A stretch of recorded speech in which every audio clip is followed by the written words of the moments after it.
Milord, आज हमारी अदालत में मौजूद हैं राशन की दुकान के मालिक बनिया चावल राम जी। राम राम भाई जी। नगद वाले डिस्को, उधार वाले किसको। तो आप पर सबसे पहला इल्जाम यह है कि आपके राशन में कीड़े होते हैं। कौन बोल दियो, गलत बात है। नहीं, मैंने खाए हैं। अरे क्या बात करे भाई, मैं तो अपने राशन में रोज सुबह सुबह कीड़ा मारने वाली दवा डालूं। नगद वाले डिस्को, उधार वाले किसको। देखिए, आपका फर्ज है कि आप अपने ग्राहकों को साफ सुथरा राशन दें। ओ वकील, मारो फर्ज मने न बताओ, मने खूब मालूम है। राशन में सफाई के वास्ते हमारी धर्मेंद्र पाजी से बात हो गई है? उससे क्या होगा? पूरी दुनिया जाने। धर्म पाजी कहवे मैं तुझे चुन चुन के मारूंगा, चुन चुन के मारूंगा। नगद वाले डिस्को, उधार वाले किसको। देखिए, आप पर यह भी इल्जाम है कि आप राशन कार्ड वालों को राशन देते ही नहीं है। ओ सच्ची बात है जज साहब, मैं राशन कार्ड वालों को राशन नहीं देता। क्यों? चीप लगे। मैं तो राशन दूं क्रेडिट कार्ड वालों को, डेबिट कार्ड वालों को, क्योंकि नगद वाले डिस्को, उधार वाले किसको। पूरी दुनिया मशहूर हो गए हो। मिलॉर्ड, आज हमारी अदालत में मौजूद हैं जल विभाग के अधिकारी mister Jalraj. Hello hello hello. Sir, आप पर सबसे पहला आरोप यह है कि आप जो वाटर सप्लाई करते हैं लोगों को, खुद उस पानी से आप नहाना भी पसंद नहीं करते। पहला ही फालतू सवाल। भाई, कोई आदमी आधी बाल्टी पानी से भला क्या नहाएगा। देखिए, आप पर अगला आरोप यह है कि आप समय समय पर पाइपलाइन की चेकिंग नहीं करते। फिर से फालतू सवाल। भाई, वो पाइपलाइनों को चेक करने की क्या जरूरत है, उनमें पानी कहाँ होता है। पानी तो सप्लाई करते हैं प्राइवेट वाटर टैंकर्स। देखिए, आप पर यह भी आरोप है कि आप गांव-गांव में पाइपलाइन तो बिछा देते हैं, लेकिन उनमें पानी नहीं देते। फिर से फालतू सवाल। भाई, वो जो पाइपलाइन बिछी है वो पानी पहुंचाने के लिए नहीं है, तो बल्कि गांव में जो बावड़ी और कुएं हैं उनसे पानी खींचने के लिए। फालतू सवाल। भाई साहब, मैं अपनी फालतू सवाल पूछने की आदत से ना परेशान हो गया हूं। फिर से फालतू बात। मिलॉर्ड, आज हमारी अदालत में मौजूद हैं भीगे होठ तेरे, प्यासा दिल मेरा, मिस्टर इमरान किस्मी। हाँ, तो आप पर सबसे पहला इल्जाम यह है कि आपने राजश्री प्रोडक्शन की फिल्म ठुकरा दी, जबकि आज तक उनके साथ ऐसा किसी भी एक्टर ने नहीं किया है। You know. No, I don't know. I will tell you. राशि वाले मशहूर हैं फैमिली फिल्म बनाने के लिए, और मैं मशहूर हूं फैमिली तोड़ने के लिए। आई मीन फैमिली प्लानिंग के लिए। That's it. देखिए इमरान जी, आप पर यह भी इल्जाम है कि आपने आजकल फिल्मों में हॉट सीन देने बंद कर दिए हैं, जबकि यह सीन तो आजकल फिल्मों की डिमांड है। मैंने कहा था कि मैं गर्मी वाली जगह में शूटिंग नहीं कर सकता। अब जहां हॉट वेदर हो वहां हॉट सीन करो तो बॉडी को कितनी तकलीफ होती है। देखिए, हमने यह भी सुना है कि आप मल्लिका शेरावत को दीदी कहते हैं। Yes, of course, why not. Mallika ji मेरे लिए बहुत ही रेस्पेक्टेड है। उनका किसिंग रिकॉर्ड मेरे से बहुत ज्यादा है। मेरा फर्ज बनता है कि मैं उनकी रेस्पेक्ट करूं। मिलॉर्ड, आज हमारी अदालत में मौजूद हैं रोडवेज ढाबा के मालिक मक्खन सिंह जी। ससी गाला बादशाह। बल्ले बल्ले, बल्ले बल्ले, बल्ले बल्ले। किस तरह का वकील है भाई।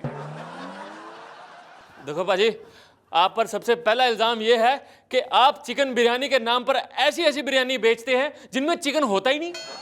ओए काके, ओए इस तरह गल ना कर। अब जज साहब को ले लो। ओ पाजी, मैं इनको नहीं ले पाऊंगा। ओ यार मखौल ना कर, एग्जाम्पल है। अब जज साहब के नाम में दो दो शेर हैं। इनका नाम हैगा शेर सिंह। ये शेर जैसे लगते तेरे को? एकदम बकरी जैसे हैं। ओ यार तू बंदर जैसा मत कर, शुरू कर। पाजी, आप पर यह भी इल्जाम है कि आपके ढाबे में मिलने वाले सूप में मक्खियां डूब कर मरी हुई मिलती हैं। ओए पुत्र, मैं की करा यार, मैं ढाबा चलाऊं या मक्खियों को तैरना सिखाऊं? तो पाजी, आप इन मक्खी और कॉकरोचों को पेस्ट कंट्रोल से साफ क्यों नहीं करते? ओए थे आजा। देख भाई, मैं शक्ल से भोला हूं पर बेवकूफ नहीं। मैनू पता है पैसे दांत साफ होते हैं, मक्खी और कॉकरोच नहीं। Bloody food nonsense. Order order.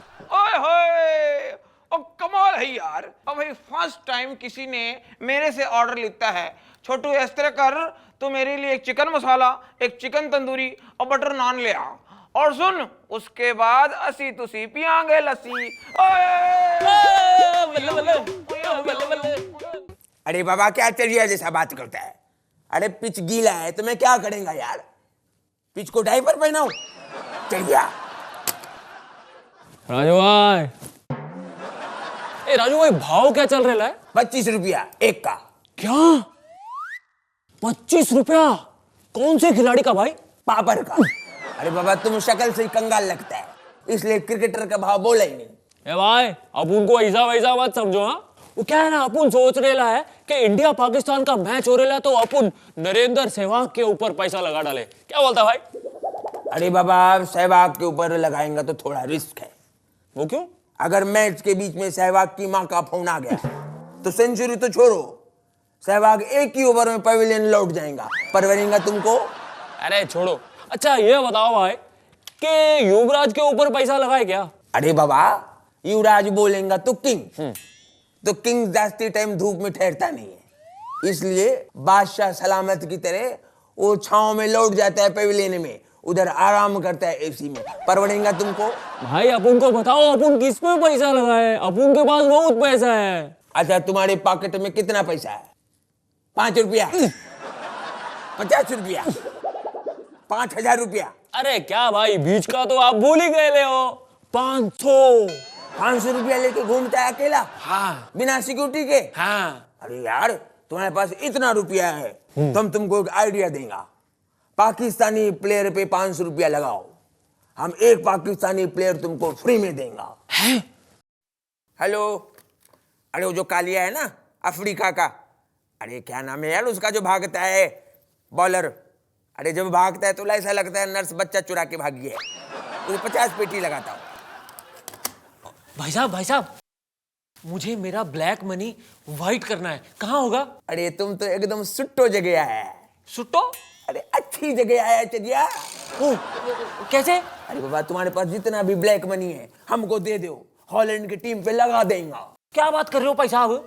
और मेरा तो सारा पैसा डूब जाएगा। अरे जब भी तुम्हारा रुपया डूबेगा ना तभी तो उसके ऊपर का काला कलर निकल के बह के जाएगा। चलिया। तो भाई साहब आप मुझे ये बताओ कि मेरा काला पैसा किसी काम आ सकता है कि नहीं आ सकता है? अरे बाबा तुम्हारा जो ब्लैक मनी है ना, हाँ, एकदम काम आ सकता है। कैसे? पाकिस्तानी टीम के ऊपर आंख बंद करके पैसा लगा दो। पर भाई साहब उनको इस बात से कोई प्रॉब्लम तो नहीं होगी ना? पाकिस्तानी टीम को कोई प्रॉब्लम नहीं होता है, काला रंग उनका फेवरेट है। एक मैच जीतता है और 9 मैच में अपना मुंह काला करवाता है।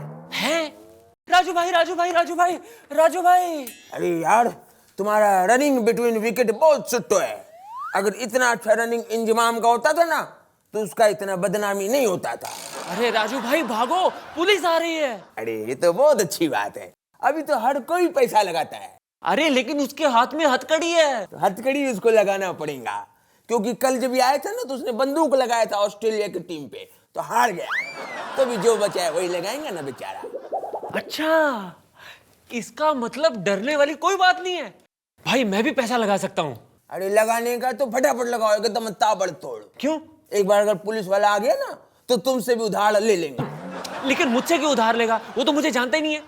अरे बाबा जो लोग उसको जानता है ना उसको उधार देता नहीं है। अच्छा राजू भाई मुझे ये बताओ कि मैं ऐसे कौन से खिलाड़ी पे पैसा लगाऊं कि जो मेरा पैसा 1 का 4 नहीं 1 का 8 कर दे। 8? फिर तो तुमको पैसा लगाना पड़ेगा रजनीकांत पे। वो तो एक्टर है। पर दुनिया में वही एक अकेला ऐसा आदमी है जो ऐसा चमत्कार करता है।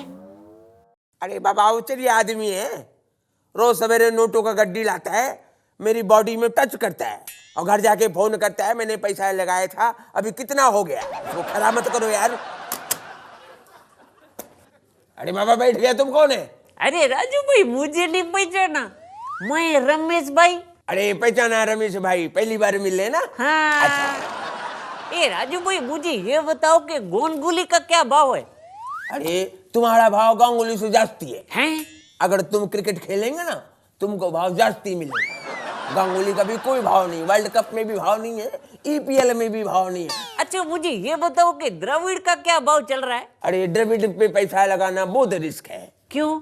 अगर तुम द्रविड़ पे आज पैसा लगाएगा तो तुमको रोकड़ा मिलेगा 5 दिन के बाद, क्योंकि द्रविड़ को खुद को भी मालूम नहीं पड़ता है कि ये वनडे है कि टेस्ट मैच है। ये राजू भाई मुझे ये बताओ कि सचिन पे पैसा लगाना कैसे रहेगा? 1 नंबर यार, 1 नंबर। वाह, कितना लगाने का है? 200 रुपया लगाऊंगा। उड़ो। अरे बाबा इतना बड़ा खिलाड़ी है, तुम 200 रुपया लगाता है?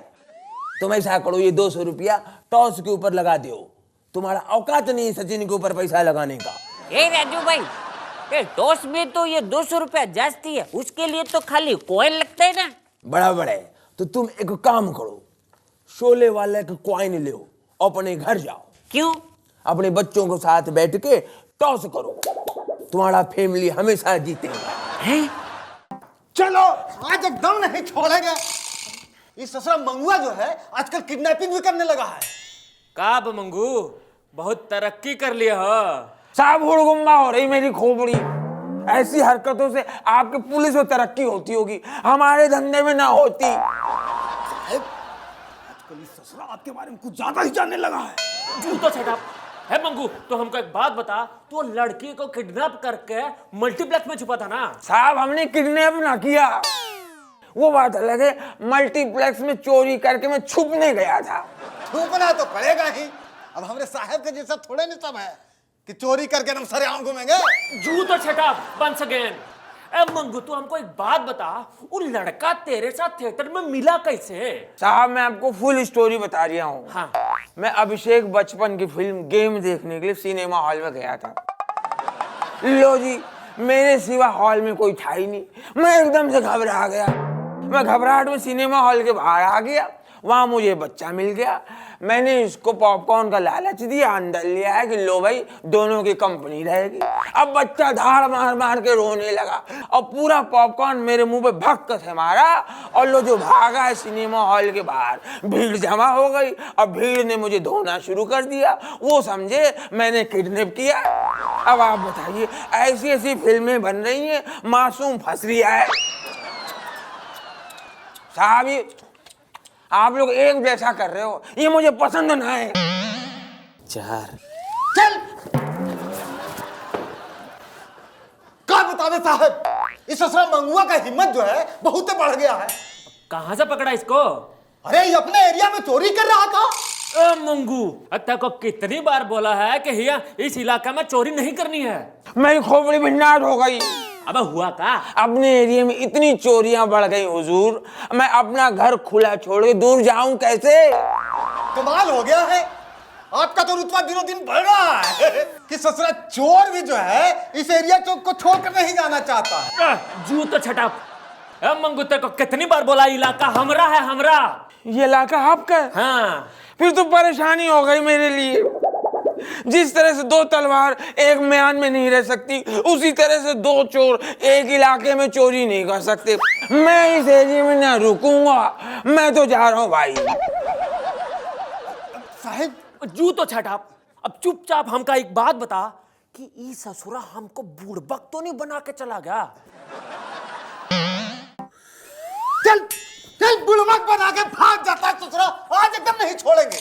चल, वो जो अंगूठी कुछ दिन पहले चोरी गई थी, अरे जिस पे आपकी नजर थी, वो ससुरा मंगुआ के पास से मिली है। ये चोरी की अंगूठी नहीं है साहब, मेरी सगाई की अंगूठी है। इतनी महंगी अंगूठी तुम्हारी सगाई में मिली है, ये कहां से आई? तो आप हमारी सगाई की पूरी स्टोरी सुन लो, उसमें मेरी सफाई भी हो जाएगी। साहब मैं चोरी करने के लिए परसों पाइप के रास्ते से चढ़ दिया था।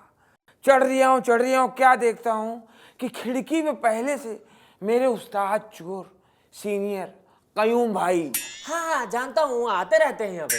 वो साहब पहले से खिड़की पे बैठे। उन्होंने मुझे पाइप के रास्ते चढ़ते हुए जैसे देखा, उनकी तबीयत खुश हो गई। वो मुझे लेके नीचे कूदे और खुशी के मारे भाग के सामने ज्वेलरी शॉप में गए, ताला तोड़ा और सबसे महंगी अंगूठी लेके आए। मेरी उंगली पकड़ के बोले, बस आज से तू मेरा दामाद। ये तो एकदम आपसे मिलता जुलता कैसे सर? वो कैसे? अरे आपने जो ज्वेलरी दुकान में छापा मारा था तो आपके ससुराल वाले एकदम कितना खुश होके गदगद थे। आज भी भाऊजी जो है वही दुकान का जेवर जो है पहन के एकदम दमकती रहती है। जू तो छटा। मंगू तू ही बता कि तुमने सगाई की और अपने भाई को भूल गए, हमें कुछ खिलाया ही नहीं। साहब ये जो मैंने सगाई की है आप ही के खाने का इंतजाम तो किया है। भाई मेरी सगाई हुई, मेरी शादी भी होगी, शादी होगी तो मेरे लड़का होगा, फिर लड़का भी मेरी लाइन में आएगा, वो भी चोर बनेगा आपकी मदद से। और जब आपकी मदद से चोर बनेगा तो हर चोरी में आपको खिलाएगा जरूर, ये प्रॉमिस। अंगूठी दे दो साहब, अंगूठी दे दो।